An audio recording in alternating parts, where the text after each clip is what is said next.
Born here is the first record of a thirst that cannot be quenched, a disease that causes the flesh to melt and turn into urine. It is not a virus, it is an emptiness, a curse of sugar that man does not understand but has already begun to document. They call it honey urine. They observe how insects are drawn to the sweetness of death. It is the first time humanity understands that the evil consuming us from within has a sweet taste, a poisoned gift that the body can no longer process. In the 2nd century of our era, Aristeas gives it a name, diabetes. In Greek, it means siphon. He describes life as a constant flow. What the patient drinks leaves immediately, as if the body were an open tube. The despair is absolute. At this point in history, the diagnosis is a slow and dry death sentence. Willis adds the surname mellitus, honeyed. He confirms what the ancients knew: the body is turning into sugar. But while science takes one step forward, treatment takes 10 steps back. Doctors propose diets of rotten meat or bloodletting that only accelerate the end. Paul finds the islands, but he does not know what treasure they hide. He is a cartographer of an unknown continent. He dies without knowing that those small dots, the islets of Langerhans, are the factory of life that has completely stopped in diabetics. Lacking medicine, doctors try the starvation diet. Only 500 calories a day. It is a cruel choice: die from the disease or die of hunger to prolong the agony for a few more months. Parents watch their children fade into extreme weakness, waiting for a miracle that does not come. Banting is not a diabetes expert, and perhaps that is why he dares to think the impossible. He believes the secret lies in the juices of the pancreas. With no money and little experience, he convinces the University of Toronto to give him a grimy lab and 10 dogs to experiment on. They extract a cloudy liquid from a dog's pancreas. They call it islatin. Dog number 412, on the verge of diabetic death, receives the injection. They have found the fire of Prometheus. It is one of the most dramatic moments in medical history.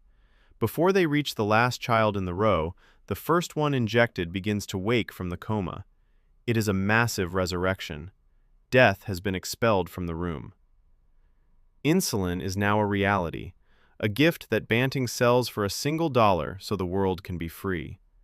But as they celebrate, a shadow appears on the horizon. They realize insulin is not the cure, it is only a truce. And as the world industrializes and sugar floods the veins of the modern population, the enemy is mutating, becoming more complex, more silent, and more lethal. We thought we had won the war in 1922. We didn't know we had only awakened a giant that would soon claim millions of lives in a way no one could have foreseen. The world has changed. We no longer die of hunger, we die of abundance. While humanity celebrates peace, a new shadow lengthens. It is no longer just a lack of insulin. Now it is the body itself deciding to ignore it. The resistance has begun. Randall discovers the cycle that bears his name. It is not that the insulin key is missing, it is that the lock is rusted by fat. It is the official birth of the distinction, type 1 versus type 2. The enemy now has two faces, and one of them is a silent guest that feeds on our lifestyle. Controlling life is an alchemical torture. There is no precision, only shadows of suspicion. Patients live on a tightrope, fearing the coma from excess or the faint from lack. Technology is slow, and damage to kidneys and eyes progresses unnoticed in the darkness of the veins.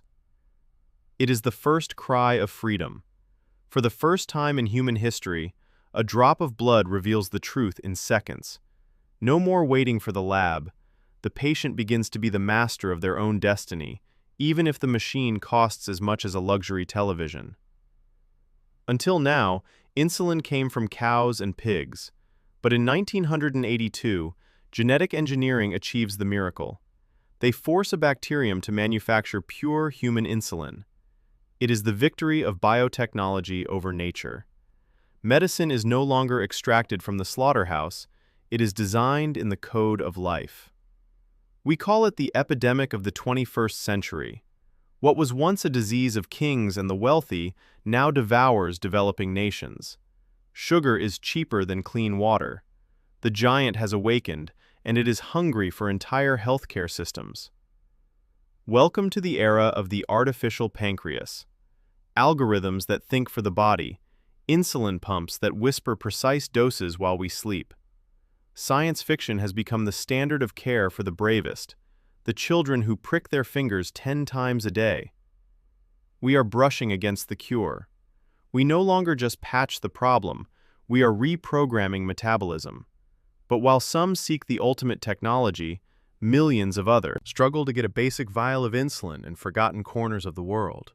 Science advances, but equity lags behind.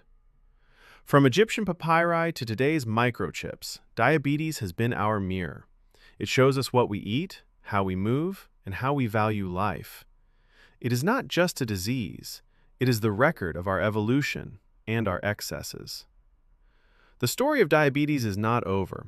We are in the prologue of the final chapter. The day when the siphon closes forever and sugar becomes just energy again and not a sentence.